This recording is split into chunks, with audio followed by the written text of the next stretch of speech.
via Zoom. The opening comments. I do want to mention, first of all, the sadness that we recently reported of the deaths of 3 of our residents in Nahant from the carbon monoxide poisoning at their home. Very sad. I knew the family really well. I know Johanna, I believe I pronounced her name correctly, worked at the Council on Aging for a number of years. It was very helpful. And I know John, who I grew up with, served on a number of committees over the years.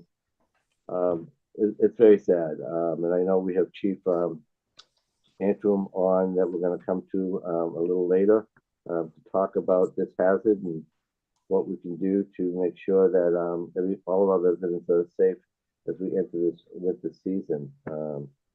So we'll get to the chief with that in a minute. Hey,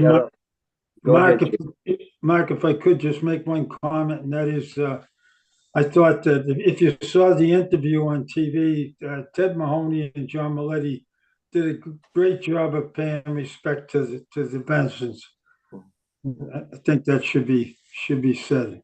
Yeah, absolutely. Ted has been a neighbor of the Bensons for most of his life. I think he built his house next to them. It was his first house, so he's been there for a while. I know you probably all remember Mrs. Benson. She was my French teacher and John's mother in the Johnson School for many years. So it's really a sad situation. Yes, it is. Josh, any comments? No, just echoing your comments. Yeah, very sad tragedy, and our hearts go out to the Benson family. And I also want to. My heart goes out to the first responders, police and fire, who had to go to the scene. I know how impactful that could be on your lives and how troubling it can be. And you guys are always there doing your jobs, and sorry you had to go through something like that, but we're lucky to have you. Yeah, that's a difficult, as you said, Mark, that's a difficult thing to go through. I know, our first responders, see a lot of difficult things that, many of us don't even know about. And, their dedication is really appreciated. And, a situation like this just highlights, the challenges they have to live through. Well said, Josh. Okay, I got a few opening comments, and we'll get into business. The winter parking ban is on. It ends on March 20th. The ban runs from 12 a.m. to 6 a.m. No vehicles on the street, regardless of the snow. If you need a winter parking sticker, visit the Nahant Police Station. Town Hall will be closed Monday, January 15th, in observance of the Martin Luther King Jr. holiday. The annual report photo contest. Submit your photo or drawing of your favorite place in town by February 2nd for a chance to be picked for the cover of the 2023 annual report. Visit nahant.org or email Christian Taylor at ktaylor@nahant.org for more information on the rules. And finally, let's see, community preservation applications. The applications due by January 16th, 2024. Visit the Community Preservation Committee page at nahant.org for application and more information. Okay, quick update, Tony or Dan, on Coast Guard housing. Sure, Dan, I'll let you go first. Okay, as far as litigations are concerned, we have 2 trial dates. One is the 24th of January for one of the properties on Goddard, and the other property on Goddard is going to trial on the 31st. So we're making some headway there. The property on Castle has not yet got a trial date yet. We have some discovery issues to resolve, but hopefully they'll be out of there by the end of the month. That's what they were telling us a while ago. So hopefully that is still going to stand true, and that would and the litigation for us. So that's where we are in terms of the litigation.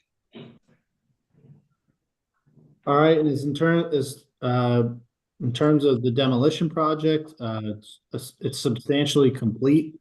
All of the 9 homes have been demolished. The foundations have been removed. Oil tanks have been removed.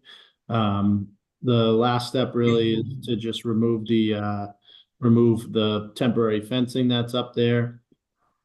We were able to level some of the land in the area from the occupied home on Castle towards Goddard Drive, and then the lower level of the first lot on the left side of Goddard Drive as well. We also have an old metal swing set back there that we're going to have to remove as well. But aside from that, and I'll have final numbers for you. We hit substantial completion this week, so I don't have final numbers, but I believe we did overrun a little bit with the unexpected asbestos HVAC system underneath the slab, but we saved some money in damp proofing of the foundation. So I'll have final numbers for the Board of Selectmen, and we can talk about those at a future Board of Selectmen meeting. But relatively speaking, we're pretty much on schedule. So happy to say that we've reached substantial completion of the demolition project of the 9 vacant homes. Thanks, Tony, sorry, Mark. Excuse me. Just that I know we're working with KP Law and helping us follow the procurement process and putting this out to bid. So that's still on schedule. Yes, I would say I think our current goal would be to achieve, to be part of the spring real estate market, which generally speaking is around April. So I think that's our goal. So between now and then, the next step of this process is to get an appraisal. I've already spoke with a few different appraisal companies. We've talked internally about adding a real estate agent to our team so that we can take advantage of the MLS and improve our marketing of the properties during the sale, and then develop that reverse procurement process that we talked about at a previous meeting. So our goals are to complete that between now and April so that we can have the first property up for sale, as the spring real estate market kicks off. Tony, you mentioned bringing on a real estate person. Would that require procurement also? It would. It would. So I'm working with KP Law to develop that procurement. So we're talking about 2 separate procurements. The first is going to be basically a RFP, or actually an IFB for marketing proposals from real estate agents, those who want to get involved in this process. They're going to make, money off of commission of selling properties. So for that reason, because of the value of that commission, likely it's going to exceed the thresholds required by 30B. And then secondly, once we select a real estate agent to help us with this process, then we'll get into the actual 30B process of selling the lots. Right. Josh? I was just going to ask Tony, the leveling that you referred to, is that being done by the contractor or by DPW or? It was done by the contractor. We really can't level too much without needing to build a retaining wall on the backside, and we don't have the funds to do that. We also have, an existing property an occupied existing structure on Castle Road, which is kind of interfering with our ability, with our ability to do more. And then lastly, whoever purchases these properties, they're likely going to,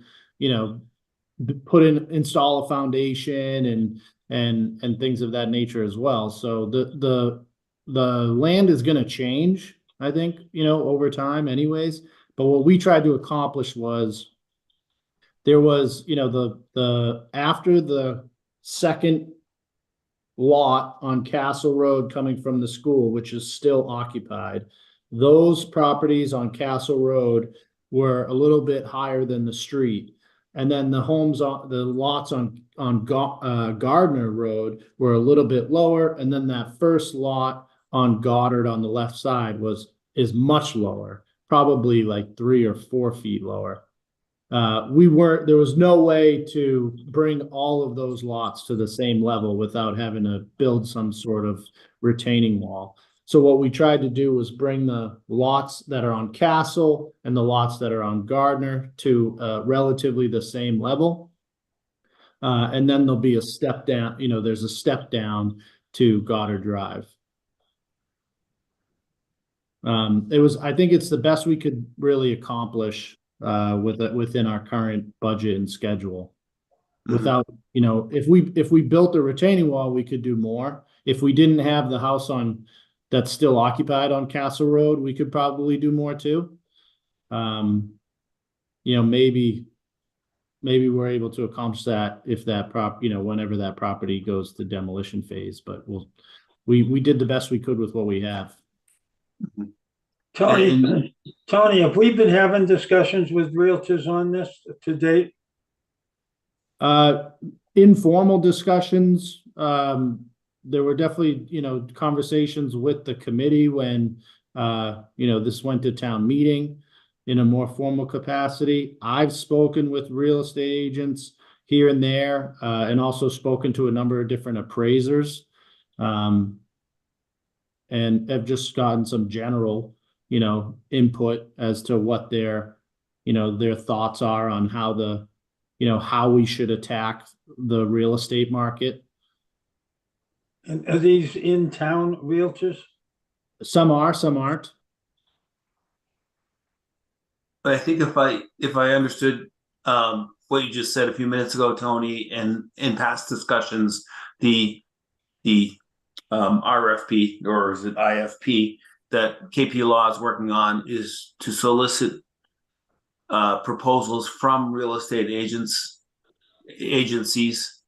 Then they would, in their proposal, say how they would market the property, what commissions they would take, etc. So it'll be a competitive process for real estate companies to potentially be the company selected to sell these properties, or at least advertise the properties. Correct? Yes. And in that, the way we set up that procurement, we can determine how we want to score different factors of a real estate agent or a company. And, one of the things, as Gene was just mentioning, was, familiarity with the local market is something we would want to include in that scoring. Yeah. But I mean, just to be clear for anybody listening, it's not, we're not saying, our favorite personal real estate company is so-and-so, and we're going to select them. No, it's a competitive process. They're submitting bids and they're being selected based on certain criteria. Right. Because of the value of the commissions, procurement law requires us to do that. We cannot handpick somebody. It has to be an open and fair process. Okay, thanks. Josh, thanks for the clarification on that. I think it's important. Yes, thanks, Josh. Okay, we have an appointment to make. Josh, you want to make this motion? Sure. I move that the Board of Selectmen vote to appoint Officer Mark Foley to the Nahant Police Department as a full-time officer effective January 29th, 2024. Do I have a second? Seconded. Motion's made and seconded. Discussion. Tony, want to give us a background on this? Sure. Mark's been with the department for over 16 years as a reserve officer. He is as well as a special state police officer for Salem Hospital. He also works as an assistant harbor master for the town and was recently certified by the Massachusetts Peace Officer Standard and Training Post Commission after completing the required certification. This appointment is to fill the recently retired slot of Sergeant Waters. And I know Chief Furlong is excited to bring Mark on board in a full-time capacity. Good. Is Mark with us here? No? He is. Is. I'm here. Okay, well, it's certainly great to bring someone on that's fully trained. I know that in the past, we haven't been as fortunate where we get a qualified candidate who would come in and would have to go off to training for a number of weeks or months. So here we have someone who's familiar with the town, who's worked in the town, knows the operation and is trained. So I think it's a great appointment. Josh or Gene? I think the community is familiar with Officer Holy, and probably wouldn't even notice the difference. He's been part of the department for so long and is an active reserve officer. So happy to have him aboard. Thank you very much. Yeah. Sounds like you, Officer Holy, have passed the 16-year audition. 16 years at the hospital, 13, coming up on 12 years here. But Right. I appreciate all you guys do. From day one in 2011, when I got appointed here, it was a goal of mine to become a full-time police officer here. I love working over here. I love the community. I'm grateful for this opportunity finally to happen. I bring a lot of 16 years at the hospital is a lot of I've dealt with a lot of stuff at the hospital through people in crisis, substance abuse things, stuff like that. So I've definitely got a lot of experience from there. But again, becoming full-time over here was thought from the very beginning when I was sworn in by, I believe, Mark Cullen in 2011. I think it was, Mark. I think it was. Hey, Mark, Gene Canty, I'd normally probably say welcome aboard, but you've been aboard for that 16 years, and it's great to have you on here full time.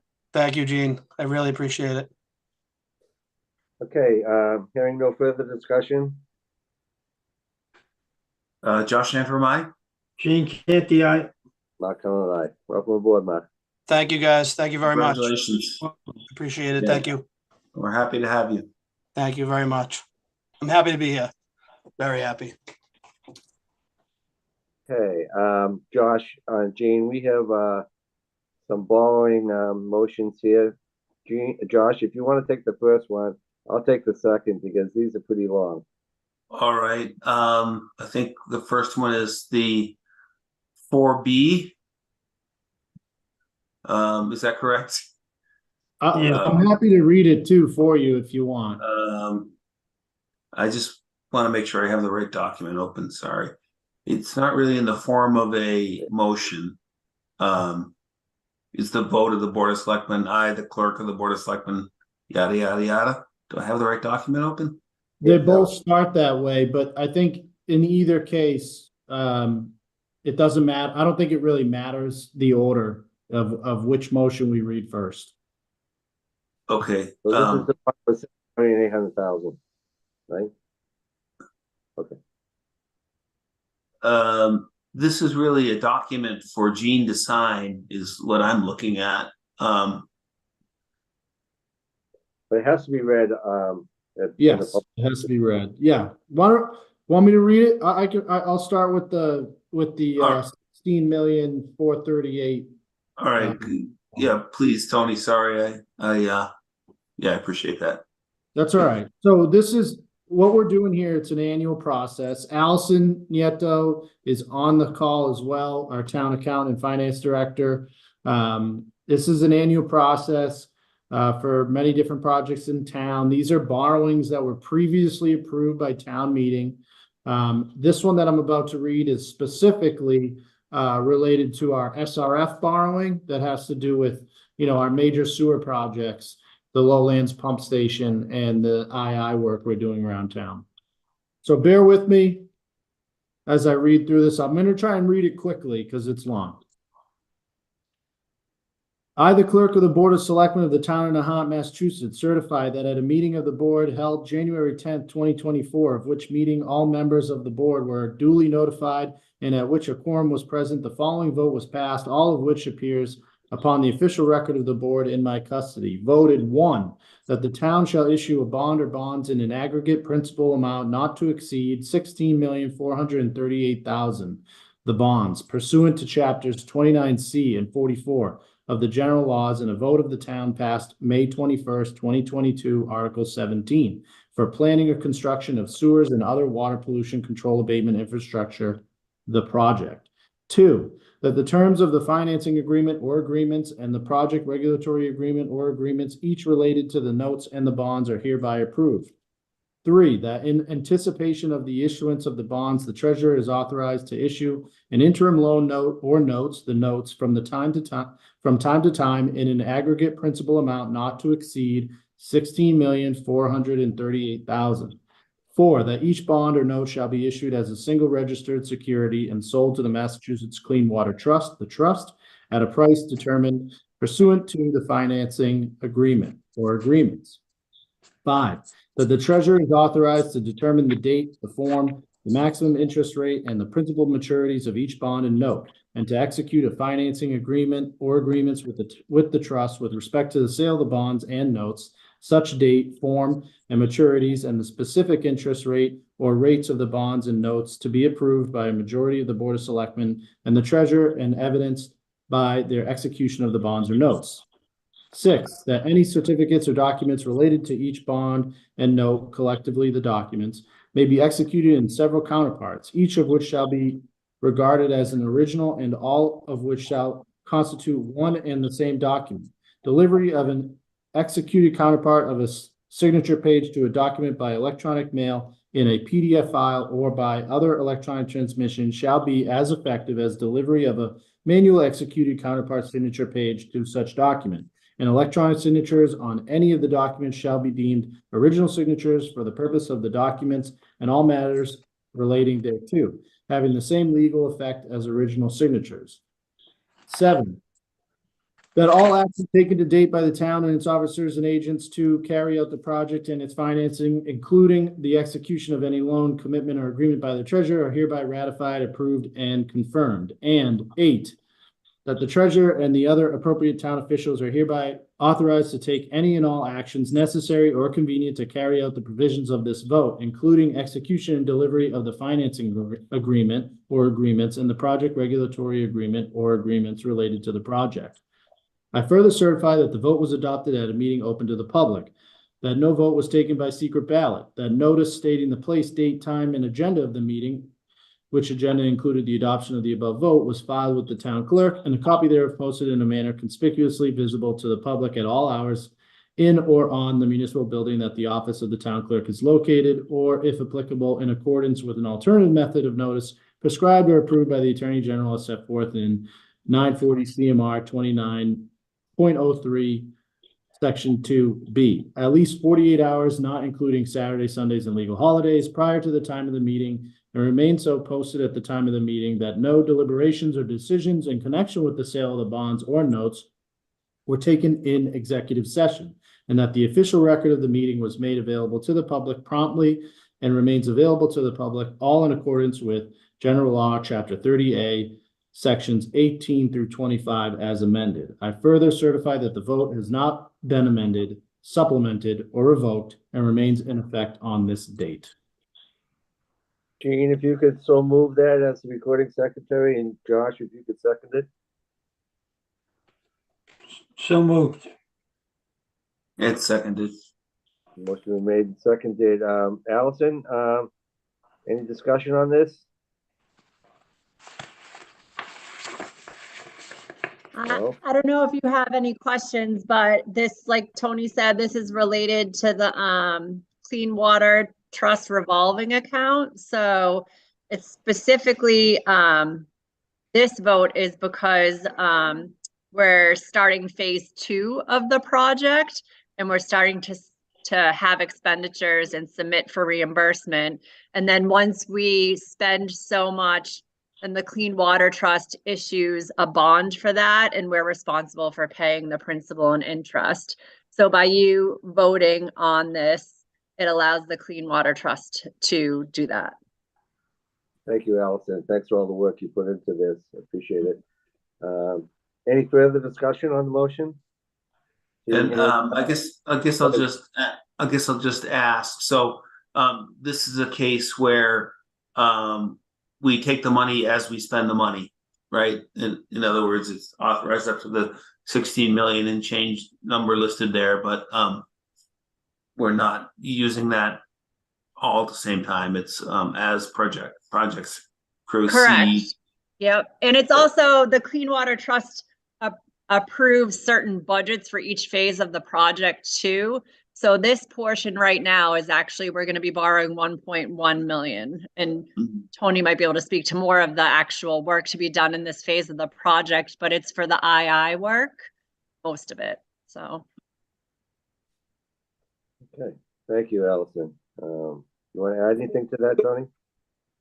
Nope, that's exactly right. It's Josh had it correct. We're not borrowing 16 million at this time. That's what we're authorized to borrow. We're just borrowing what we need for the current project that we have under contract. And that is $1,191,582. And again, this is all previously approved at town meeting, right? And is this an interest-free loan, or is this a? It's 2%. 2%. Yep. So very low. Yeah. Which the next borrowing, which doesn't go through SRF, is what, 4.25%? It looks like. Well, the net interest cost is 3 point. Where did it come up? If you see that middle column. Just to give you a feel for the value in going through the SRF program, we're getting a much better interest rate than typical borrowings. Allison, what's the duration of these bonds? Sorry, for which one? The Clean Water Trust? Yes, this one that we're voting on now. Let me pull up the payment schedule. I believe it's 15 years. 15, okay. Yep. All right. Tony, how's this broken down within the project or projects? How is the 1.1? Well, Or whatever it might be, 16 as we go through it, what are some of the segments of the different projects that we'll be doing? Okay, so we had, our first big project was the Linway Force Main project, which is completed. Right. The second, most higher priority projects is the Lowlands pump station upgrades. And then it's the II or gravity sewer collection system repairs. And that is broken down into 2 separate phases, the priority 1s and priority 2s. This is priority 1s of the gravity sewer collection system repairs. So essentially what that is, our contractor's already gone through town, through these priority areas. They've cleaned and cameraed those sewer mains. They've identified areas that need spot repairs. They are then after the spot repairs are completed, they're gonna come in and line those sewer mains. And then the last part is in the low-lying areas, those sewer mains are gonna get watertight manholes to prevent inflow from rain or surface flooding. So that project's underway right now. the other two projects, the other large projects that are not in the process yet is the Willow Road force main.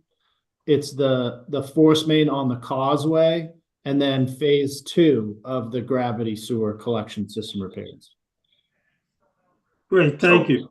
So breaking that down, like the Linway is maybe roughly 5.5 million, if I remember correctly. Pump stations like 6 million.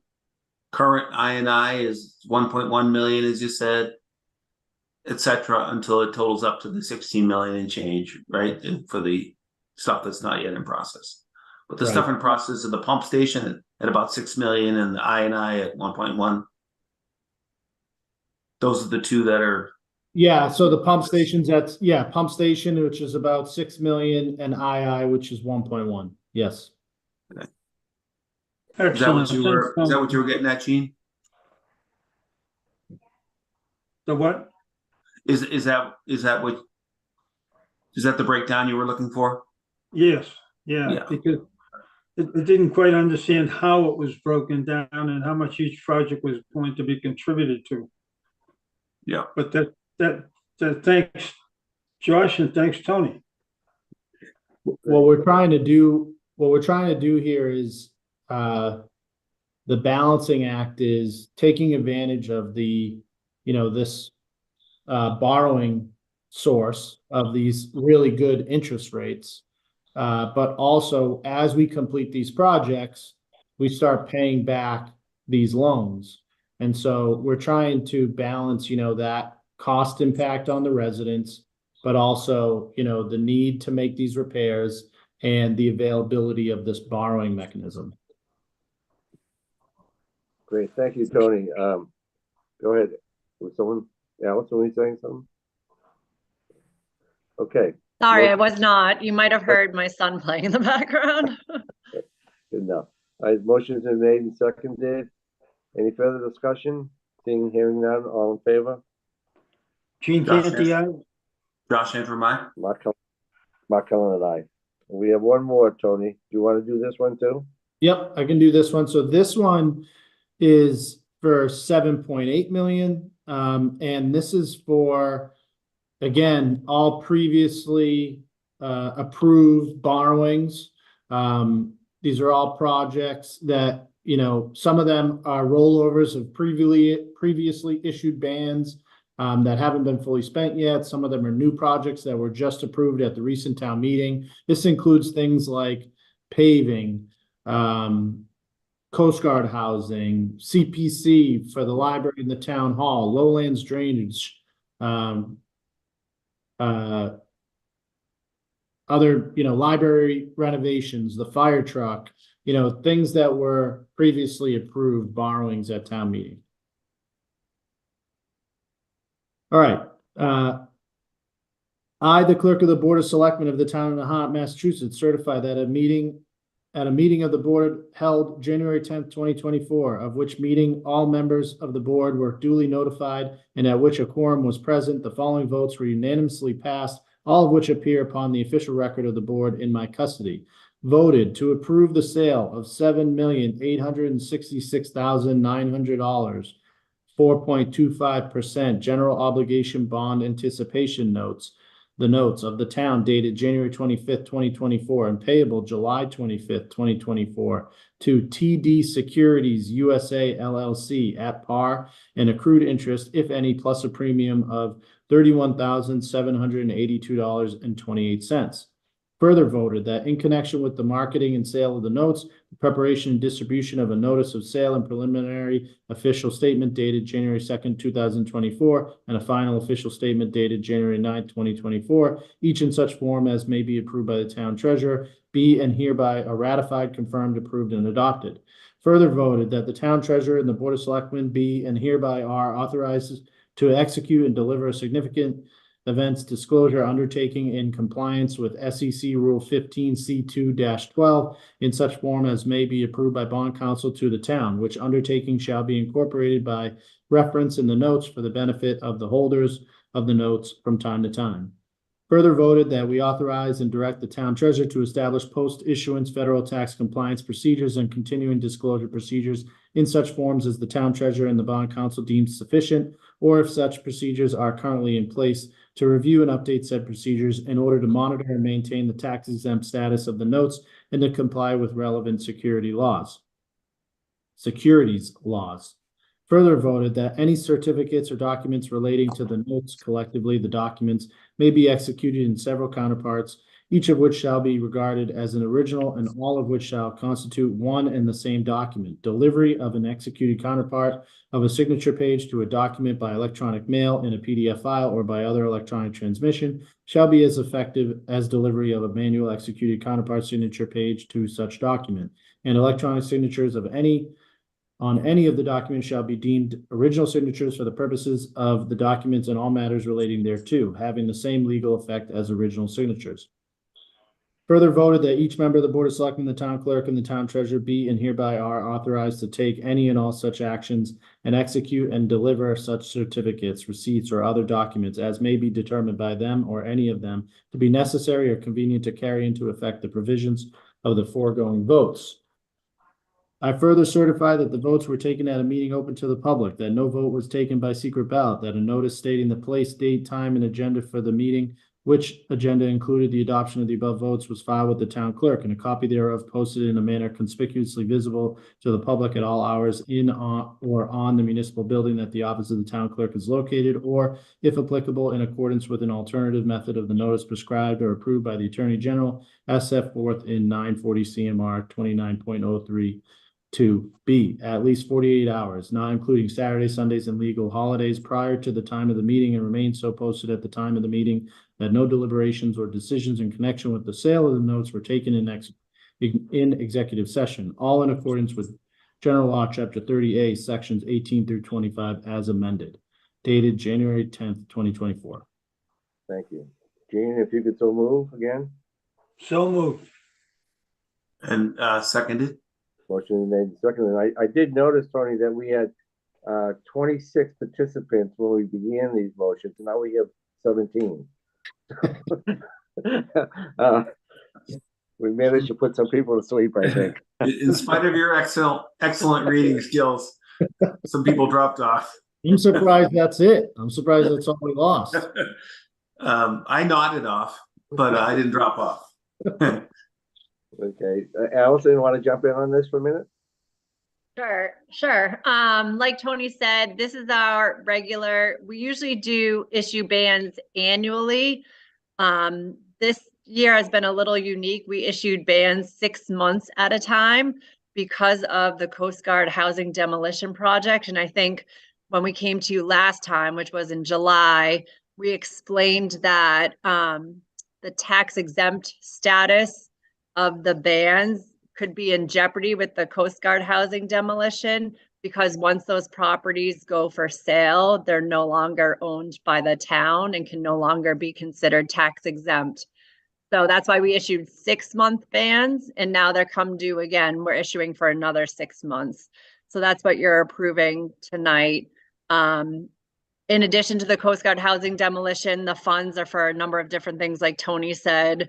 There's the fire truck, there's the previous CPC, borrowing for the library, the town hall, there's paving projects. So it's kind of all of those lumped into one. We had the ban sale yesterday. We had a lot of, companies respond, but it was awarded to Hilltop Securities does the sale for us, and it was awarded to the lowest bidder. So that's what's before you. Thank you, Allison.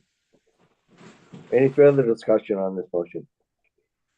I guess I'll just comment on this motion as well as the last motion. They're big numbers, they're big dollar numbers, and but again, like as with the last one, previously approved at town meeting, and they really represent repairs and maintenance that go back. We could say should have been done years ago, and then also put us in position for years into the future. So although these are big numbers, it really spans over many years. Like, for example, the pump station, the only thing that's going to be left from that pump station is the concrete block that constitutes the envelope of the building. Everything inside that, which has exceeded its expected life by quite a few years. And to some degree, we've been quite lucky that things have held up as well as they have. That'll be essentially a brand new pump station, which is, very important for the town. So for anybody hearing these numbers and thinking, oh my God, we're spending so much money, it really does represent a spectrum over quite a few years. So I just wanted to mention that. Good point, Josh. And as you said earlier, these are borrowings for projects that have already been previously voted on at town meeting. So Yeah. it's just a matter of putting all our debt into one bond, one note, and getting a good interest rate. Yeah. Okay. And also just one more piece very quickly, over the last 5 or 6 years, at each of our budgets at each town meeting, we have funded more than the required minimum payment that was due in that given year. So we're actually paying these down more aggressively than is actually expected. And we're doing that to minimize interest payments, correct? Yes. Okay. Okay. Any further discussion? Seeing, hearing none, all in favor? Gene Canty, aye. Josh Antrim, aye. Mark Oh, Cullen, sorry. aye. It's okay. All right. I did just want to say, so there are documents to be signed by all of you for the bands. So whenever you get a chance, if you can stop in town hall, that'd be great. Thank you. Yeah, we get tomorrow. Thanks, Allison. Thanks. Thanks, Allison. Okay, at this point, we have Chief Antrim here tonight to talk about, safety techniques and things to be concerned about following this incident on Cottage Street on carbon monoxide, and some safety tips that we should all be taking into account as we enter the winter. Chief, it's all yours. All right. Thank you, Mark. And thank you to the whole board and for Tony for providing me this opportunity. I did want to start by offering my condolences to the family and friends of the Benson family. It's a terrible tragedy. And what I want to talk about is carbon monoxide and carbon monoxide detectors, because this is an issue that we run into every once in a while. We haven't had an incident quite like this, at least since I've been there. We have had a few other close calls with residents in town. But one thing we found at that residence that we see all the time is detectors taken down with the batteries removed from them. And if anybody takes anything out of this, it is, do not do that. If a detector is making noise, it's making noise for a reason, whether it's because it's functioning as it should, or it has a low battery, or the detector has malfunctioned and needs to be replaced. Those are the reasons why a carbon monoxide or a smoke detector will make noise. And you should not ignore it, and you shouldn't just remove the battery and take it down because you're tired of hearing it. If anybody ever has a question about a smoke detector or carbon monoxide detector, please call the fire station. You don't need to call 911 unless, it is an alarm.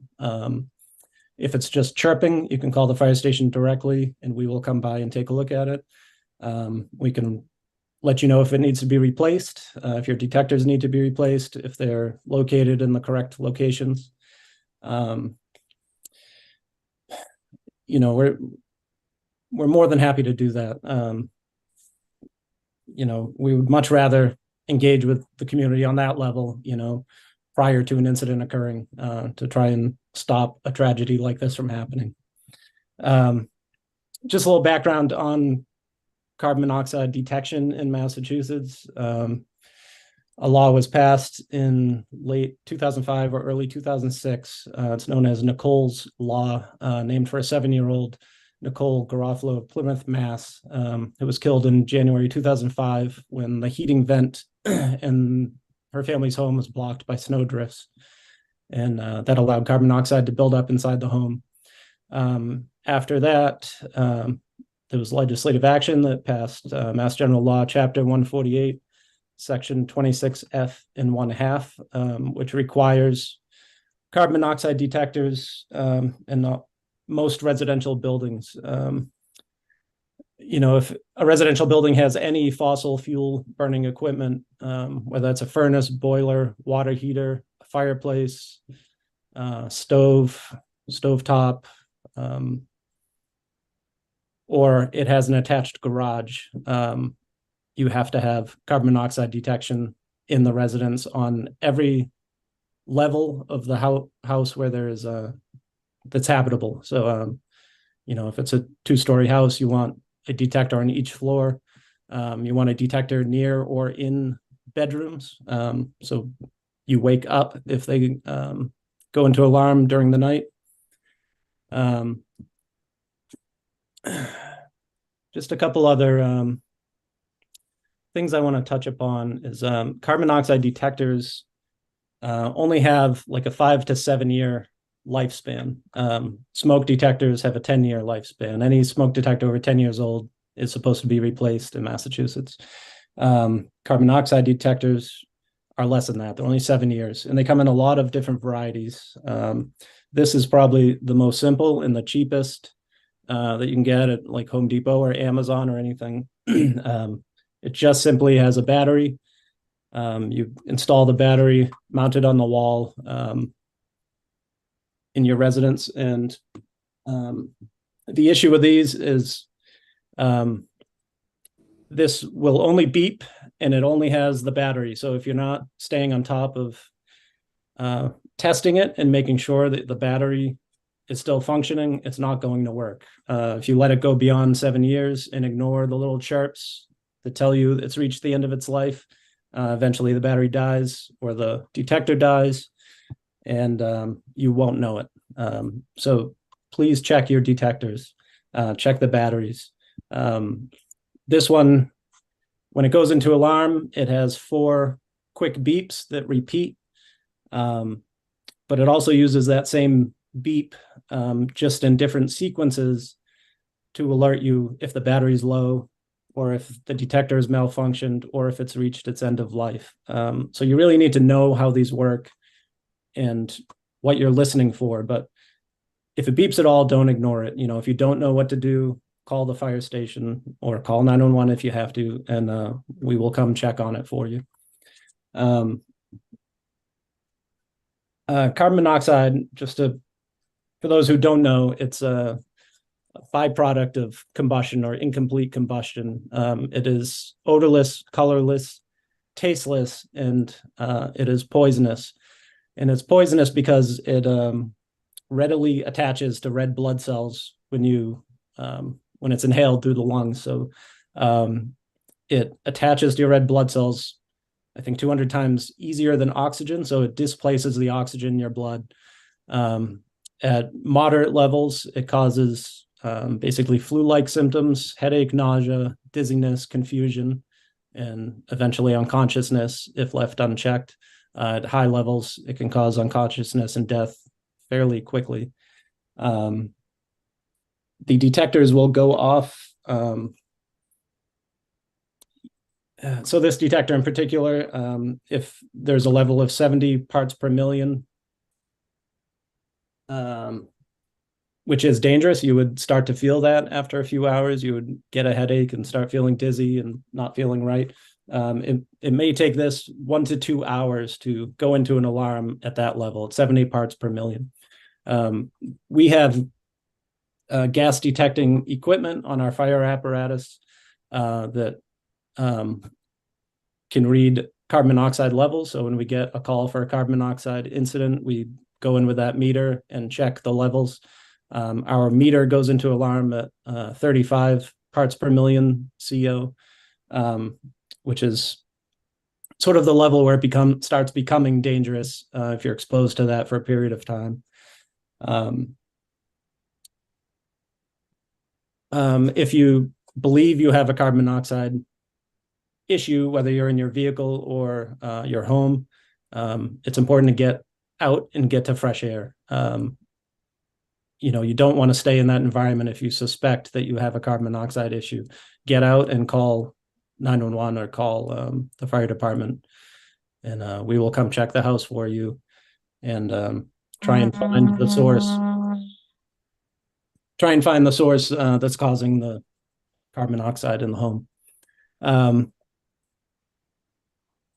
me just run over, check my notes here. I know you were going to mention something about, heating vents that, might come out of a basement level home. And as we Yes. get into snow season, ensuring that is cleared. Yes, thank you, Tony. One other thing about the detectors that's important, you can buy them. A lot of people just go to Amazon now to buy everything. But Amazon carries a lot of products that do not meet Massachusetts code standards. That goes for smoke detectors and carbon monoxide detectors. So if you are purchasing one of these, make sure it has a listing by a reputable testing agency, which in the United States is Underwriter Laboratories. They'll say UL rated, or Intertech is another common one, and it'll say that on there. So when you get one like that, it will comply with national standards that require it to have a test feature, end of life chirp, low battery chirp, and malfunction chirp. So it has different features built in. If you buy ones that are not approved by those testing agencies, there's no guarantee that they'll function properly when you need them to. As Tony said, just some tips for one, have a qualified technician check your heating appliances annually. That's pretty important. As long as you're, if you have an oil furnace or a natural gas furnace or propane, whatever it is, it's important to get them serviced, because when they're functioning normally, they shouldn't cause a CO, carbon monoxide issue. But if you don't get them serviced annually, they'll begin to perform worse and can eventually cause problems inside your home. As part of that inspection, the technician should also be checking the vents, like Tony said, vents or flues, however your equipment is vented to the outside. You want to check your vent pipes, flues, and chimneys for any leaks or blockages. The technology has advanced, so a lot of these furnaces and boilers are direct vented rather than going out a chimney like they used to traditionally.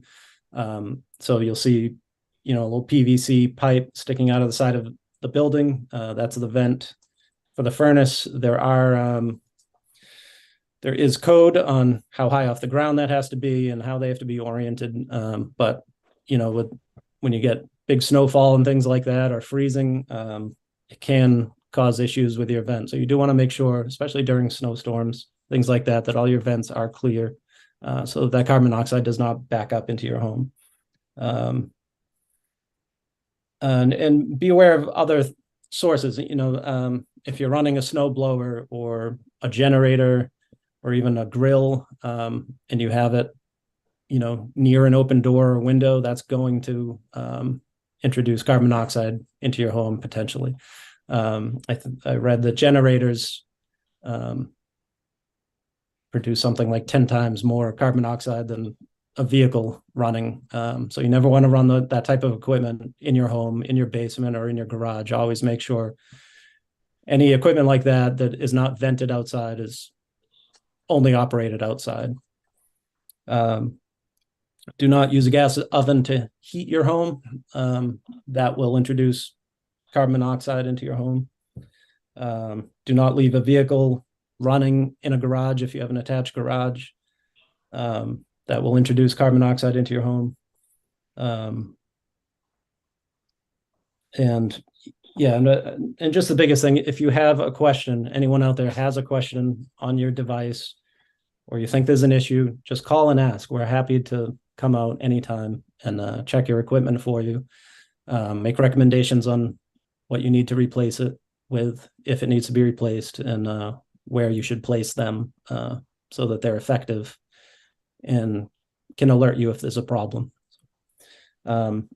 I won't get into smoke detectors. That's sort of another can of worms, but I'll talk to the town's website developer and put some information on the Nahant Fire website with some information on smoke detectors and carbon monoxide detectors. And I'm happy to provide any information anyone in the public who is looking for it. One thing when I was preparing for tonight and opened up the package with this carbon monoxide detector, it comes with this little folded up pamphlet of information that probably everybody just throws out when they get it. But I read through it. There's a lot of information in there on carbon monoxide, on how these detectors function. And it's important for people to understand how they work. But the biggest thing I want to stress is don't ignore them. Check them, and if it's making noise and you don't know why, contact the fire department and we'll try and figure it out. So thank you for that. And I do want to sort of thank. I was not on scene for that incident. The fire and police personnel that were on scene did a great job under difficult circumstances, and like they always do. And thank you for recognizing that. We're very fortunate to have the employees we do. They do a great job. They certainly do, Chief, and we appreciate them very much. Couple things while I got you here. That I know that in the past, the fire department through perhaps a grant had smoke detectors, those types of things. So anything comes up along that way in terms of grant opportunities where we can get a lot of them and help out the residents, that would be great. And I also encourage you, I know that you have in the past, visit for example, the Council on Aging, because our seniors are most vulnerable population. They can't, if something's going off, they can't get up on a ladder and change it. And they get confused sometimes. I get confused sometimes. And I know that the fire department has always been helpful in, as you said, going out to the home and helping them out. But that outreach is very, very important. And, yes, absolutely. We do. Actually, Lieutenant Frank Papalardo and firefighter Matt Canty annually apply for. There's a state grant called SAFE. It has sort of two different functions. One is to provide sort of fire safety and education to students, and the other portion is fire and safety education to seniors. So they've been successful getting that grant annually for the last several years. And we get a small amount of funding that we do use to put on presentations for Johnson School students. And we've given talks at the Council on Aging this year, in prior years, and also at the Village Church. And the money is not quite enough to do. I wish, I do sort of continuously look for programs that have funding, to do what you mentioned. I know when Chief Ward was there, he did get some grant funds for smoke detectors, and the department, I forget how many. I think we installed like 500 smoke detectors around town or something like that. I haven't seen any of those grants. With this last round of the senior safe funding, we did purchase a small amount of smoke detectors and carbon monoxide detectors and batteries, so that when we're out on incidents and encounter houses that do not have them at all, or if they're not adequate, we can offer those. But it's a very limited amount. They're smoke detectors that are approved by Massachusetts. The cheapest ones you can get are about $20 a piece. The carbon monoxide detectors are about $17 a piece for the cheapest ones. They run upwards of $50. You can get this carbon monoxide detector, like I said, is battery operated only. They have other models that plug into a wall outlet and have a battery backup. Some of those have a digital display that will tell you what the CO levels are that it's reading. And then there are combination smoke detectors and smoke and carbon monoxide detectors. You see those in a lot of newer homes where all the detectors have to be hardwired. They'll typically use those combination detectors. So they come in a lot of different forms and sort of a price range. And, usually people go with the cheapest, which is okay as long as it is rated by one of those testing facilities and meets Massachusetts fire code. But, like I said before, if anyone ever has any question on whether are functional or meet a requirement, or if they're looking to purchase some and aren't sure of which to get, please reach out. We will help with that.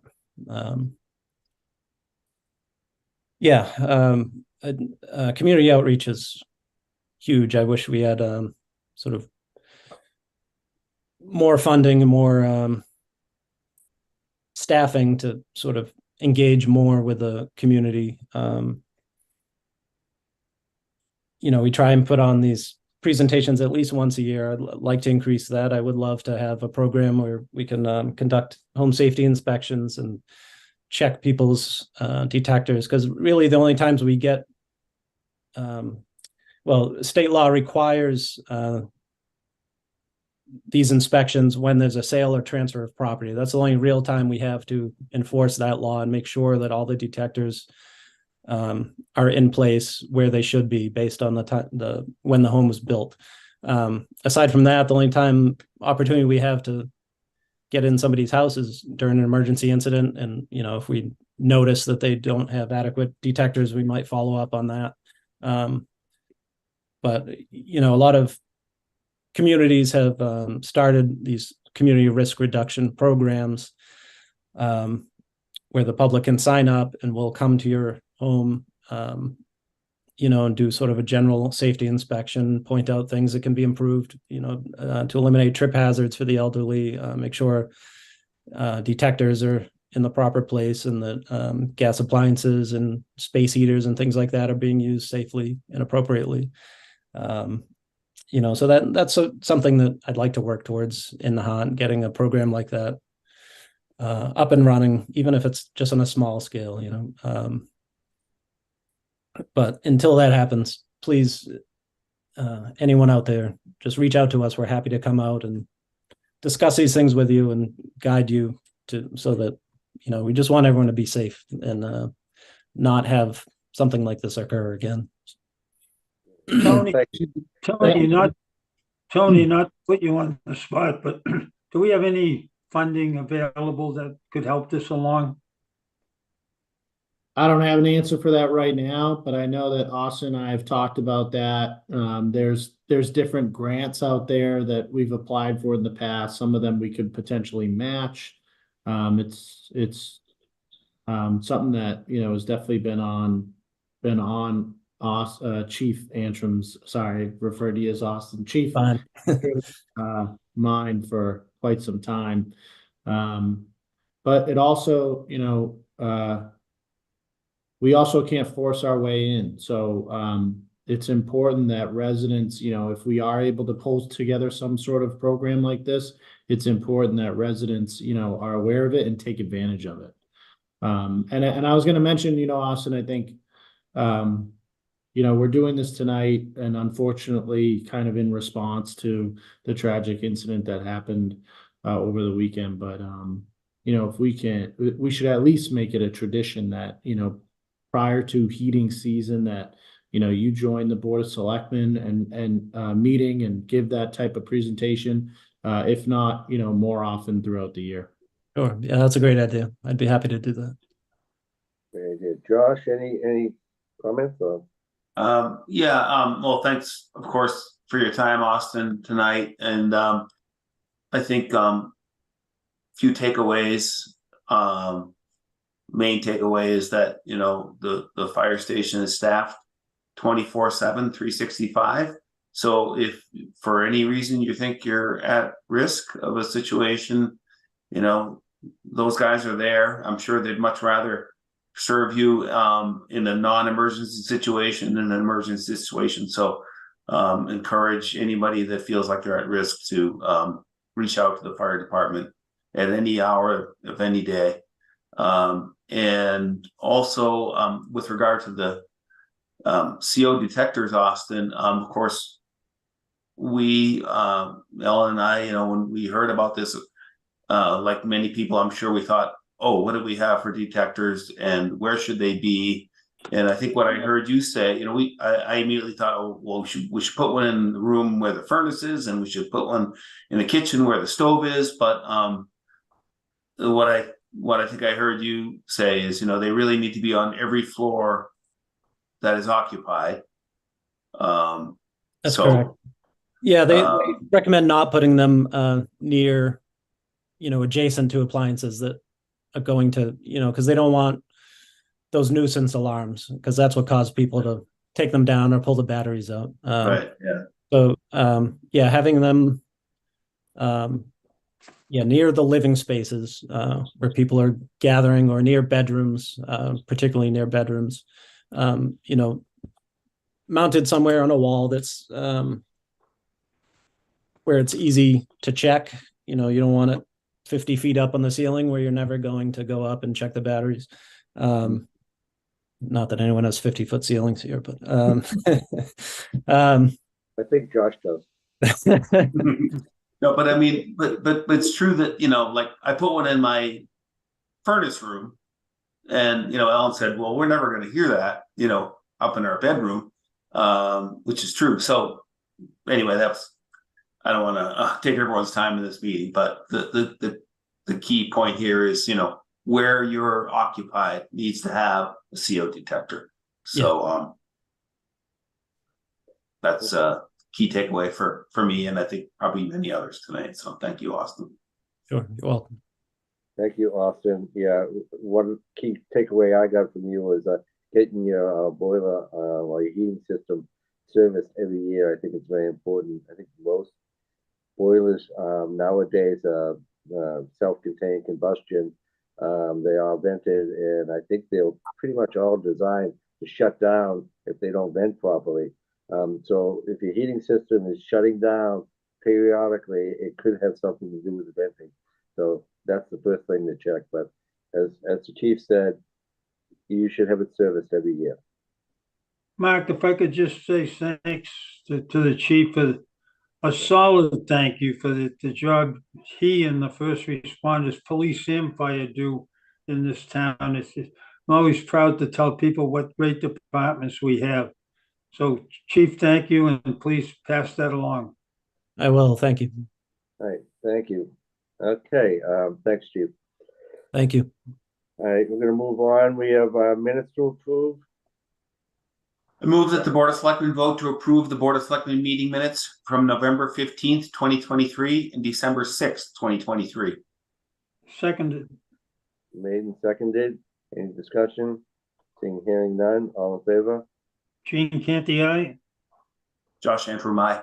Mark Cullen, aye. Ongoing business. I'm not going to spend a lot of time on this. I know Josh and Gene, you got your comments in on the town administrator's goals.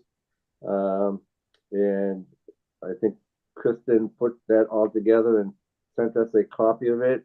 I think what I would like to try to do as we move forward is to at least visit these goals once a quarter, once every 3 months. I will put together a sort of a worksheet that will be easy for us to use, similar to what we did last time. You know, needs improvement, meets or exceeds expectations, and we can use that as a basis for discussions every quarter on the on the TA's goals, if that's okay with you two. That's fine with me. Yeah, same, fine. Okay, great. Okay, anything, Josh, on East Point?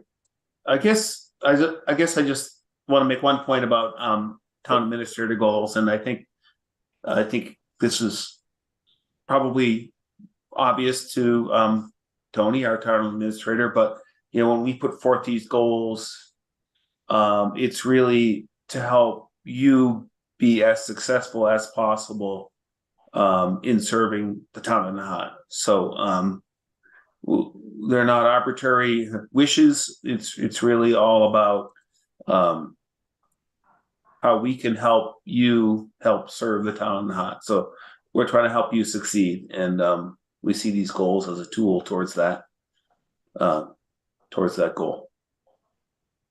Yeah, I feel the same. And in just a short discussion with Tony the other day, the one thing I would like to see is probably not us giving Tony a time frame, but Tony giving us his own time frame as to when he thinks each of these or a number of these goals should be completed. And that way there we have an opportunity to say, hey, have we got this, have we got that? We said we were going to use February 24th and it's now the 25th. It's just anything that keeps it moving. And that's not to say it isn't moving. It's just to keep it moving. Yeah, I agree, Gene, and that also is something that town residents often want to know, like not like if something's going to get done, but if and when something's going to get done. So yeah, just supporting your comment, Gene. Thank you. Okay, thanks, Gene. Okay. I appreciate the time you guys put into the document. And yeah, I completely agree with you, Josh. For me, I enjoy having the goals and having the time frames. It helps. There's so much stuff that comes in through through your office, through my office on a daily basis. And without that goal sheet, things can fall through the cracks. So we have to prioritize because we are so short-staffed and there's just not enough time to accomplish everything. So the goals, set a clear, direction and path of what the priorities are. So I'm appreciative of it. I appreciate the time you guys put into it. Thanks, Tony. Thanks, Tony. Okay, Josh.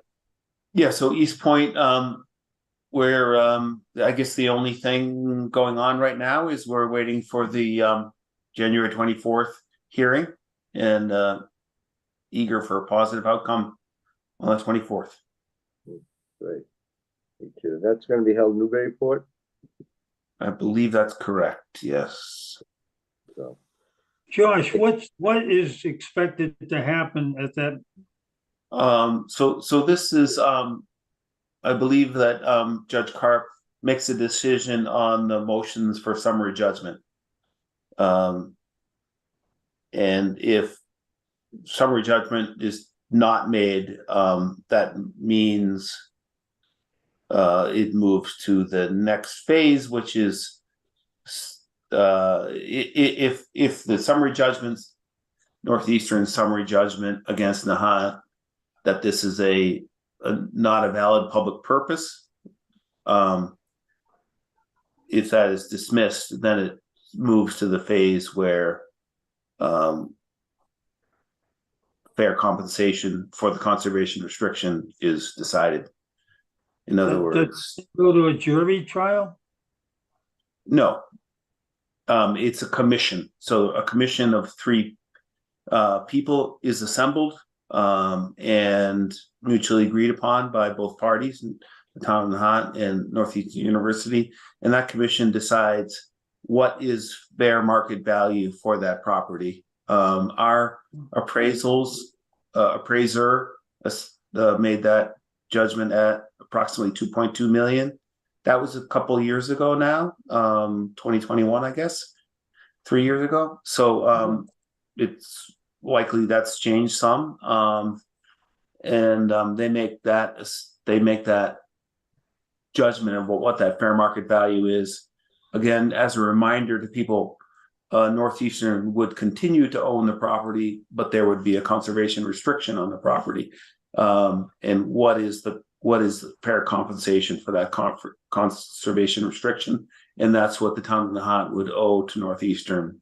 So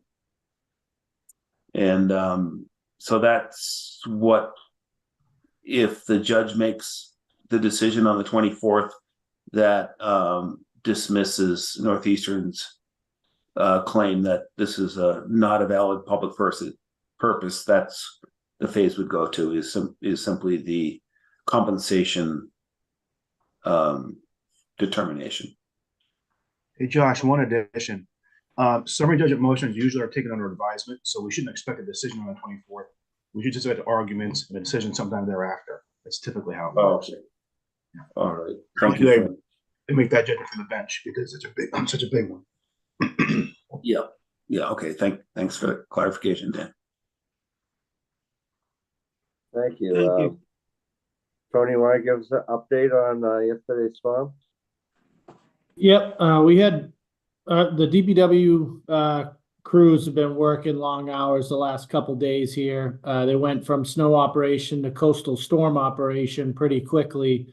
Last night's storm, we fared pretty well as far as melting of snow and the heavy rains, and we did have some tree limbs fall down, but they answered the call very quickly. And we did have some splash over today, but luckily we were prepared, and our pumps that assist us in the stormwater draining are up and running, and will be running overnight to help us continue to recover from that added inflow of stormwater. So want to commend our emergency management team, which includes the police department, the fire department, and the Department of Public Works and our harbor master on staying on top of these storms. And after a long very long snow, it wasn't a very long snow event in Nahant, but our crews were on over the weekend. Our crews were out on the street and in for a long duration of time, because the snowstorm a couple days ago, it kind of just lingered over us for a while. And even though they were even though they put a lot of hours in that day, the next day they came right in and started working on prepping for this coastal storm. So when these storms come back to back like that, it really is a bear on our team. But I want to commend all those involved for the great work that they did. Yeah, excellent. I'll second that. Those new pumps I found the Kelly Greens today, they're very quiet, not like the old ones we had. You hear them running all night long, but you can't hear that one. It's throwing out some water too. So. Mm-hmm. Where did the pumps get deployed? Kelly Greens, obviously, and any place else? We had another pump on Castle Road, and then we have we keep the other 8-inch large pump as a backup. We keep it at the DPW in case we have to, if in case the one that's deployed at Bear Pond goes down, we can quickly replace it. You didn't have to use that second 8-inch pump. No. And what about the one on Castle Road? Did that actually get turned on, or you did? Yeah. Yep. Out of that, the famous manhole on Castle Road at the end of Foxwood. Okay. Yeah. Yep. And it's keeping up. I'm sure that subgrade basements experience some wet conditions from this, because the snow melting with the added rain, I know I'm dealing with it at my house, so yeah. but you know, for the most part, street levels are good. We definitely had some surface. I think I sent you guys some pictures, you know, some above grade surface flooding on White Way and Willow Road. But again, you know, the DPW was able to kind of reduce that pretty quickly, but it did build up fast, as well. So something that we'll be looking at as a potential item in our upcoming budget, I think. As I was talking a little bit earlier too about the gravity sewer repairs, all of that camera work has been completed. All the cleaning has been completed. The spot repairs are occurring now. They'll be at the end of Emerald Road tomorrow. And then we have they'll be going in front of the Conservation Commission next week, just because we have 4 manholes on the Doggy Beach side of Nahant Road in between Little Nahant and the life saving station that are buried by the dune. So we're going to the Concom just to give them kind of an understanding of what our approach is going to be on how we uncover those manholes, so that we can access them for the lining project, and then, you know, and then come back and put in the new manholes covers there. So we'll be in front of the Concom next week regarding those 4 manholes, and then hopefully be doing that work the following week. And then lining will occur in February, and then the manhole covers will be later in the summer. The thing with when you go through SRF, I'm kind of going a little too far here, but when you deal with SRF, all products have to be made here in the United States. So a lot of the products that we use have always been made here, but have recently switched or changed to out of country manufacturing. So now, you know, we have to decide whether we try to go through a 8-week process of a waiver with the feds on whether we can purchase that product, and then there's probably another 8-week lead time if we get approved when we go to actually order them, or, you know, switch to a different product that's made here in the United States that, you know, isn't consistent with the other types of manhole covers that we have in town. So that's the latest hurdle that we're trying to overcome. Okay. Thanks, Tony. Citizens Forum.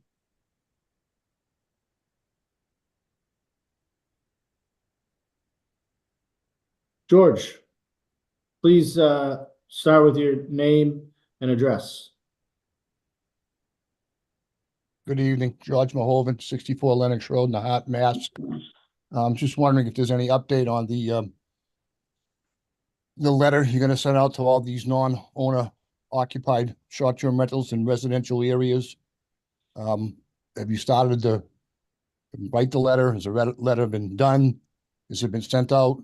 What are your rules and regulations going to be? Not regulations, but how are you going to enforce the rules? Fines for not, doing what they're supposed to be doing. Kind of an update on that, and also the update on the right of way up at our little East Point over here in Little Nahant. So we met yesterday. Was that yesterday, Dan? You're muted. Sort of run together. I think it was yesterday. Yeah. No, it was 2 days ago. 2 days ago. So myself, Inspectional Services, and our chairperson of our ZBA, Jocelyn Campbell, we met as a group to kind of go through that letter and what the next steps are. We included the ZBA chair because for those that are non-owner occupied in commercial districts, they can start the process of applying for a special permit. And we really were trying to kind of square away some of the details about the next part of the process, which is licensing with the town. But inclusive in that letter is going to say, if you are, currently a non-owner occupied, short-term renter and host in a residential district, that you should stop that operation immediately. So we are putting all those details together, George. I think our hope is to get a letter out, in the next couple of weeks. I want to make sure, I want to go over that with the selectmen, but like I said, we just met a couple days ago, so we got to make some revisions to our current draft, and then we'll be getting that out. And what about fines and how you're going to control this? As far as fine structure, I guess we'll have to follow whatever the enforcing mechanism is written in our zoning. Non-criminal disposition fine structure in the police bylaws. Okay. That's where they are. And who is going to be responsible to tell these people to stop if they're not complying? I think it would be Wayne. He's our enforcement agent. Why wouldn't it be the police department? Because it's a Why zoning would you issue. put it on the zoning board guy? He has nothing to do with this. Nothing to do with zoning board George, regulations. it's exactly a zoning issue, and that's Wayne's job. He's the zoning enforcement officer. These are not allowed to be in use in town in residential areas. So how is this a zoning thing for Wayne to do? Shouldn't the Zoning police go up there bylaw. and say, listen, we've notified you by mail that George, you should not be running this? George, it's a zoning bylaw that prohibits that activity in the residential zone. And it's our building inspector is our zoning enforcement officer. So he would be the one that delivers that message. He's only a part-time employee. How's he going to find the time to do all this? Again, I think it should be the police department that does this. They're complaints, not zoning violations. They're not allowed in town. So how is that a zoning violation? It's a zoning violation. Again, I'm very confused. I thought that the police had the wherewithal to go tell these people this is not right. You have a noise complaint from these non-owner occupied short-term rentals in residential areas, and Wayne doesn't go over and tell them to stop. The police do. So why can't the police go over and tell them desist and desist? A noise complaint is different from a zoning infraction. Okay, and also, why aren't you just sending all the non-owner occupied short-term rentals in residential areas a separate letter to tell them to cease and desist as of December, whatever the date was, December 1st? I mean, it's been almost a month now. Nothing's happened. We're going to be doing that, like I said, in the next couple of weeks. Well, why not tomorrow or the next day instead of a couple of weeks? You guys had over a month to do this. All right, thank you, George. What do you mean, thank you? What about the other question I asked? Well, George, if you're gonna yell at me, Yeah. I'm trying to be respectful. Obviously, we're on the same page. You got to give us time to work through these details. So Well, I feel. I'm sorry, I feel Citizens Forum is an opportunity for you to ask a question and make a comment. We're responding to it, and you're unhappy with our response. So do you want to? I'm not unhappy with the response. I'm happy, and I'm unhappy with the time it's taking to get the response. You people seem like me. You've had plenty of time to do this. And again, why aren't you sending out separate letters to each individual that owns a non-owner occupied short-term rental in residential areas? A letter, tell them to cease and desist. Not, oh, by the way, if you have one in a residential area, it's not allowed. Why can't we send out two separate letters? George, George, hold on one second. George, we're doing that, okay? If we're not doing it according to your time schedule, I'm sorry, but we're doing it. There's a lot of things going on in this It's town. not just my time schedule, gentlemen. It's the whole town's time schedule. They voted for this, and they would like to see some action. George, we're gonna end this conversation, okay? We're working on this. We're gonna get the letter out, and that's that. So, I understand. I hear what you're saying, but if you're unhappy, you're unhappy. I'm sorry about that, but we're working on it. All right, and then next question is on the right of way, Tony. Yeah, so Dan and I are meeting with our what's her title? She's a title examiner. Title examiner. We're meeting with her tomorrow. So basically that's been our not our first, but our next step in the process, not only for that particular right of way at the end of Little Nahant, but also all the other right of ways, is to do title examination on all of these and figure out, where our ownership status, starts and ends. So we're meeting with her tomorrow. She's done a ton of work, and has, sent it over to us, but it's so complicated that it really deserves, a conversation and understanding of where she is. But Dan, do you want to add anything to that? No, that's exactly right. This comes down to the ownership of the right of ways. It's not entirely clear who owns them, to be quite frank. And that's what the title examiner does. She goes back, geez, we looked at records from the early 1900s to find out where the property was divided. That's where we are. 1800. Yeah, she went back 1855. She went back to. There you go. So in these colonial towns, that's not an unusual thing. Okay, great. So Thank she you, Dan. sent us a document of 150 pages that we have to go through. And we're going to be meeting with her tomorrow. So we'll know more after that meeting. Great. Hey, just something to add to George's question. And George, you still there? He's there. I had to mute him when he was talking over the chairman. I'm sorry, I don't mean to be talking over you. I am still here.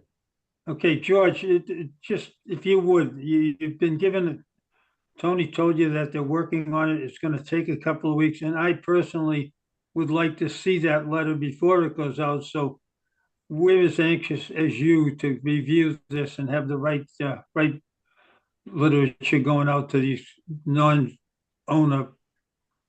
owners. It's tough to say. I understand. And again, I apologize for talking over you and raising my voice. Just that I'm very passionate about this. And again, my emotions get in the way. And I apologize. And that being said, George, if you have, if there's a particular location that you want to submit a request for enforcement on, you can submit that to us tomorrow and we can get started on that process.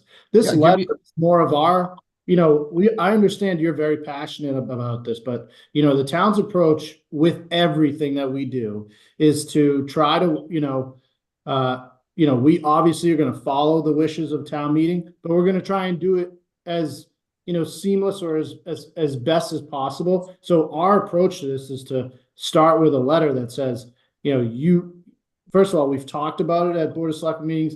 Here's an official notice saying you should not be doing this anymore. The next step is really the actual enforcement action. So if you have a particular property that you have an issue with, you can fill out an enforcement request form with the Inspection Services Department, tomorrow.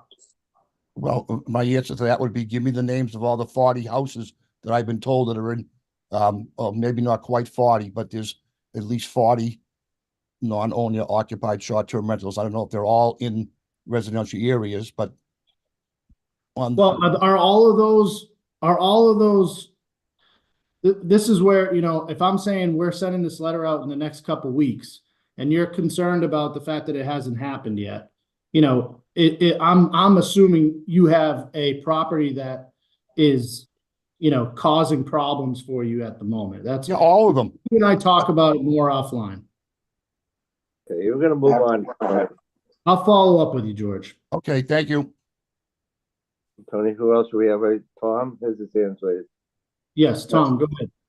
If you can name and address, please. Yeah, Tom Hambleton, 17 Kenny Avenue. I want to ask you if you'd put this the three issues associated with my memo from the 19th of November on your agenda so we can actually talk about it. I don't know how much I'm allowed to say or how we can do it, but I mean, it's a small group now. I'd be willing to do it now, but to me, these are serious issues. The 1st issue really has to do, I guess in my mind, with ethics. you're basically saying this lot is 10,000 square feet. I mean, all the lots on Castle Road are not going to be, you know, the right dimensions.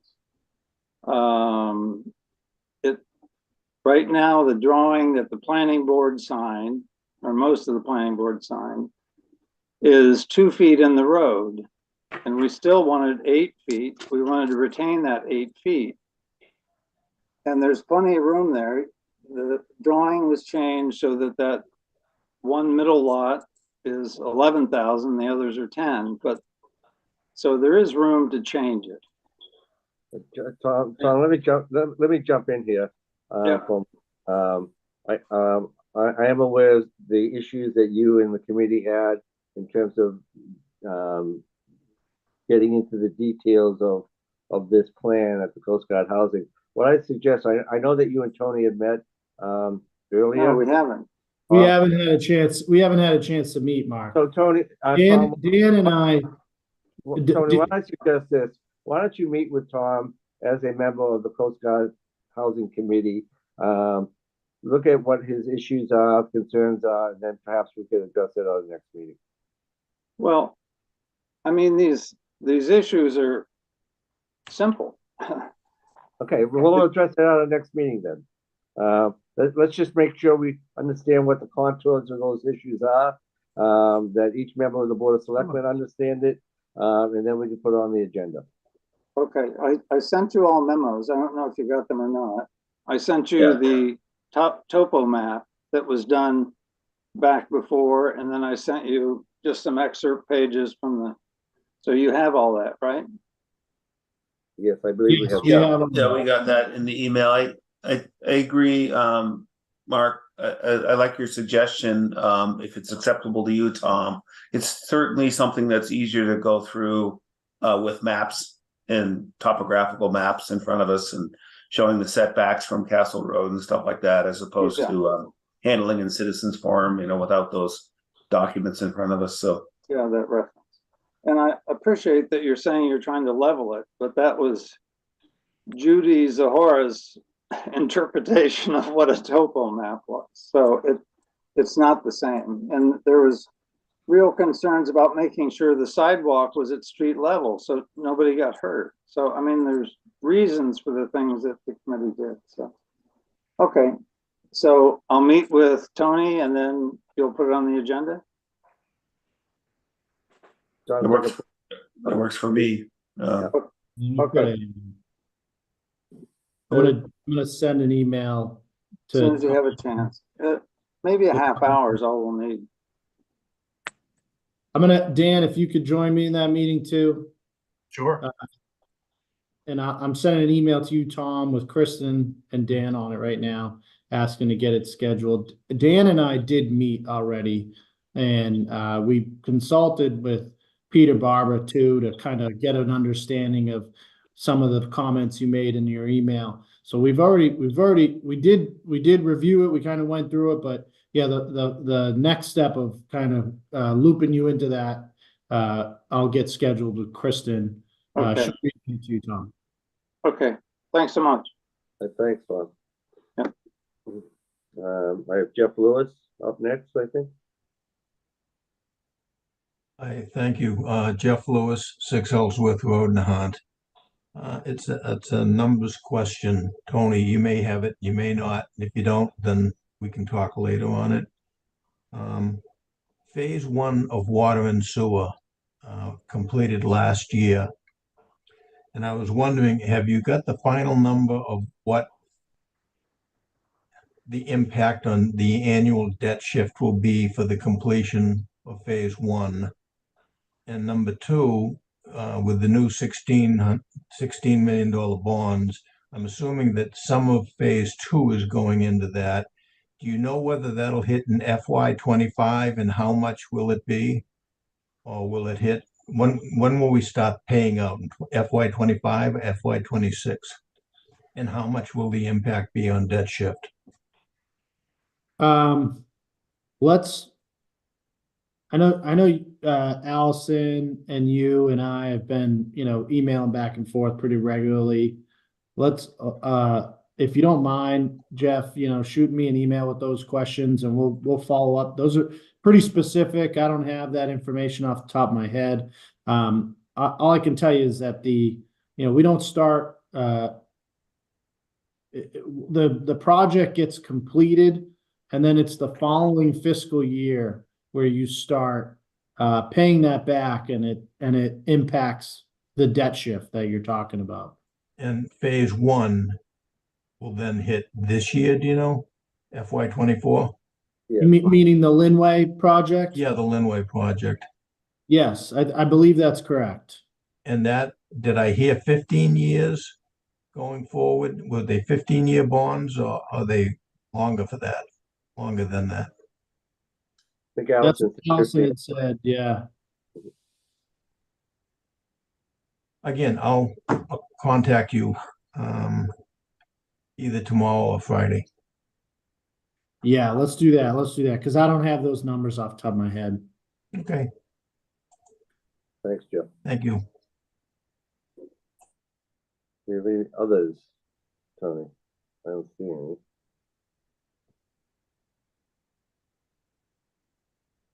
Well, if there's anyone else on the call, please just raise your hand or unmute yourself and introduce your name and address. Cora.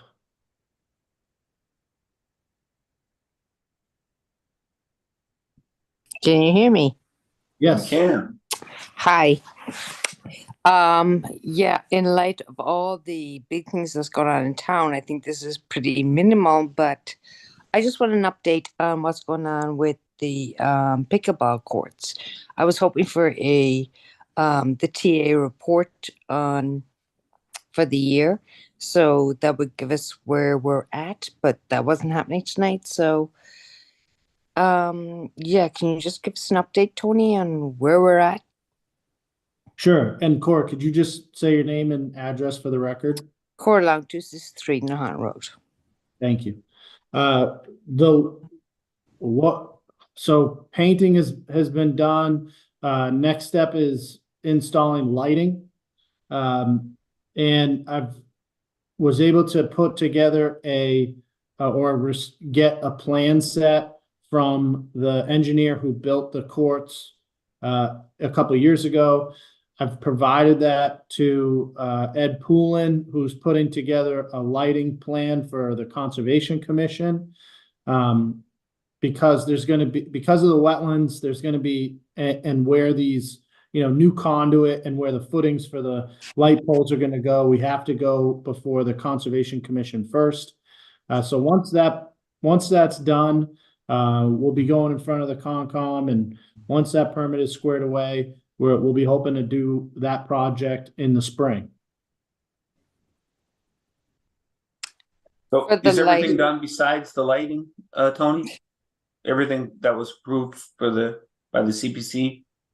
No, there was other items like screens, wind screens, equipment, things of that nature. But we want to, the lighting, we don't know what the final cost of the project's going to be. So we don't want to you don't want to spend money on those things until you finish the lighting project. Okay. So once the lighting project is done, we'll hopefully have some remaining balance in that budget, and we can go and, adding windscreens to the fence and things of that nature. It's pretty simple. Or And sorry, I may have spoken over you, and I spoke over you again. So Yeah, sorry. no, you're good, Josh. You're good, yeah. So, so the timeline for that is mid-spring? Hopefully early spring. The hope is that as soon as we can start that job, we get it going, because obviously we don't want to be interfering with, the warmer weather and the use of the court. Okay, yeah, right. And so the equipment, have that been ordered? No, I wasn't gonna order any equipment until we have the lighting project completed. Okay. I don't want to be in a position where I can't award a contract because I don't have the the funds because I spent them on windscreens. I think the The lighting. CPC provided the funds. I mean, you've got more than 30,000 plus we have 7 that we raised. So you're like $40,000 for a $30,000 project, right? It's an estimated budget. You know, it really, once you get the contractor on board and they actually, you know, give you a scope of work with a contract price, and if there isn't any overruns and whatever you find, you know, you don't know what the true price is until you actually do the construction. Right, but wait, yeah, okay, so that sounds good. So we're looking at mid-March for this to be up and running. I don't know if I would say mid-March, but I mean, we want to get it done before, you know, the weather gets warm. I would, yeah, mid-March. Mid-March is fine. That would be a good goal. That means we have to get in front of the Conservation Commission. They're meeting to next week, so it would probably be the February meeting. Yeah, that's end of April latest. That's right. That's great. That'd be great. Yeah, that would be a perfect. success. That'd be a success, I think. Okay, sounds good. All right, thank you. Thank you. You're welcome. Okay, any more, Tony? If there's anyone else on the call, please raise your hand and unmute yourself. Can I ask a question? Is the CPC meeting before the January 16th deadline? Do you know that, Tony? The next CPC meeting? Yeah, because I know the deadline for the applications is next week. I don't currently see anything on the calendar. I didn't know if you knew of any. I'm just thinking about that deadline, and I should have mentioned it earlier when you mentioned the deadline. Well, Kristen, We can take this offline, I guess. no, but what I was going to tell you was we spoke with our PR folks, and we were today about a story that they could do. We try to do a different story, you know, every other week or so, and the one we focused on was that deadline coming up. So Kristen was sending all the relevant information to them so they could put together a press release so we could hopefully get out tomorrow or Friday that, you know, hopefully garners attention and highlights the fact that the deadline is coming up on the 16th. So if that was your goal, is to try to bring awareness to the deadline, we're trying to do that too.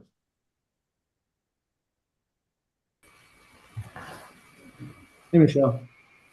Hi, Michelle Capano, 29 Ocean Street. Just in regards to follow up to Josh's comments on the CPC for this fiscal year. And then I don't know if you know this or not, but do you know how many applications you've received?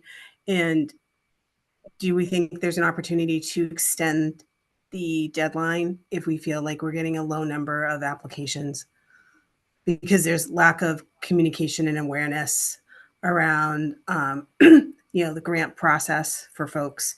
I know CPC does a great job at explaining it. I attended their December meeting. My feedback is that it seems like the online application enablement was late, and it didn't give people enough time to go back and keep checking the website when it was going to be available. And so I myself was also checking, and I just saw that the link was out there recently. I just feel like maybe we may need to consider extending the timeline because of that. I don't know what sets the deadline. Oh, sorry, Tony, you're. I just don't feel comfortable speaking for the Community Preservation Committee. No, and I understand that. I can shoot Lynn Spencer a quick note on it. Yeah.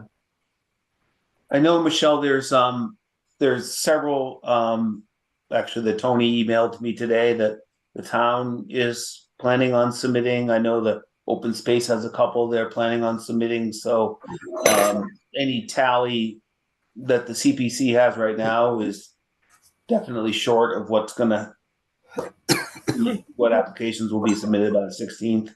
So there's a bunch that are coming that maybe CPC doesn't know are coming.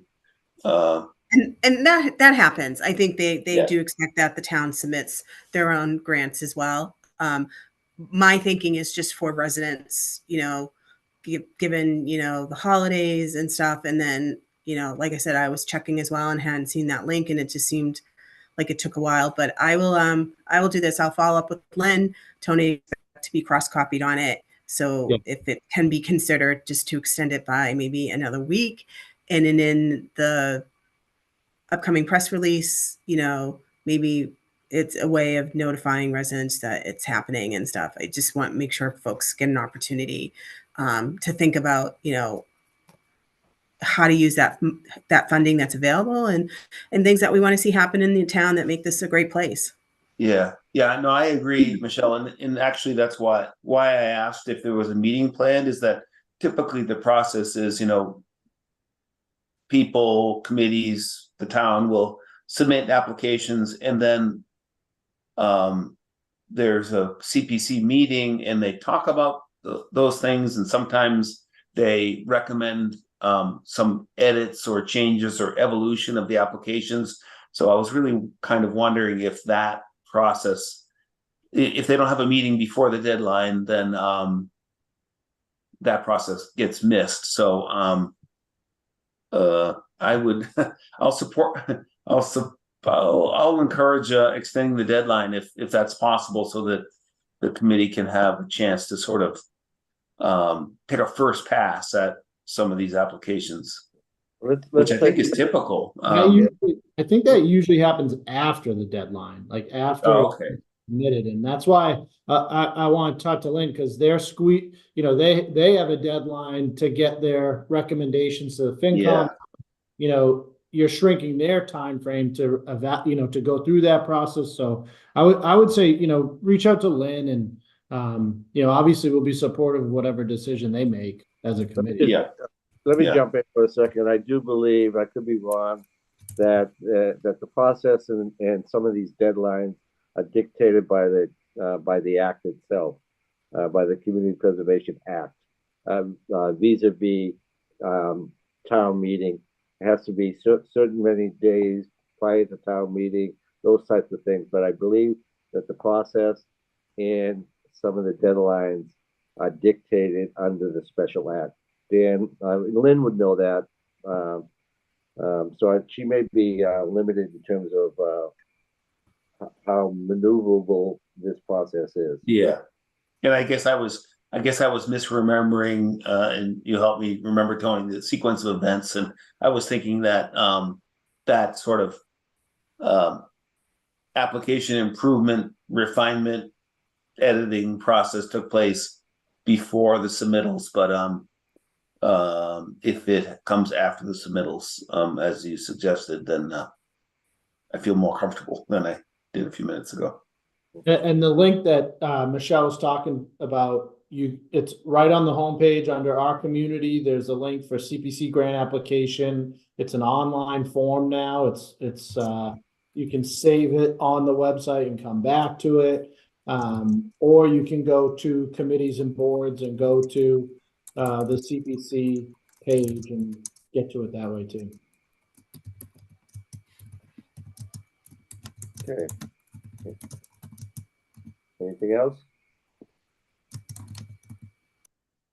Josh, we got a motion for executive session. Yeah.